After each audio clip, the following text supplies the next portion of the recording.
Tu dois réagir après avoir reçu ta note ODS. Que tu sois déçu ou pas déçu, il y a des méthodes pour que tu puisses avoir de meilleurs résultats après. Et donc n'hésite pas à t'abonner, je partage plein de contenu pour réussir tes études. Maintenant, ça y est, t'as reçu ton premier DS de maths, d'anglais, de français, et tu veux savoir comment on fait pour rendre utile un DS. Alors tout simplement, dans un premier temps, tu vas reprendre ton DS. Et pour ce faire, tu vas pas du tout te concentrer sur les questions que tu n'as pas fait, mais bel et bien sur celles que tu as fait et que tu as échoué.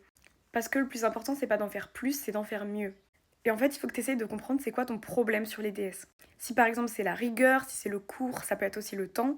Et en fait, pour chaque question que tu as faite mais où tu n'as pas eu tous les points, il faut que tu te mettes une annotation. Donc comme j'ai dit, rigueur, soin, etc. Et en fait, à la fin, tu te dis, bah ok, j'ai fait 3 fautes de rigueur, 7 fautes de soin, 14 fautes où j'ai oublié mon cours. Et grâce à ça, tu vas te rendre compte c'est quoi ton problème, si c'est le cours, si c'est la rigueur, et en fait, tu vas pouvoir t'améliorer comme ça. Parce qu'en fait, il faut comprendre sur quoi t'as péché pour pouvoir t'améliorer, sinon tu sais pas. Et ensuite, seulement quand t'as fait ça, tu regardes les parties que t'as pas pu traiter et t'essayes de voir ce que t'aurais pu faire ou ce que t'aurais pas pu faire. Et, et dans ce que t'aurais pu faire, s'il y a genre une ou deux questions, bah c'est pas grave. S'il y avait 10 questions, là c'est problématique parce que t'as un problème de temps. Et donc en fait, les meilleurs étudiants, ils en font pas forcément beaucoup, mais ils le font très bien. Et donc c'est comme ça que tu vas pouvoir viser l'excellence. Donc si t'as des questions,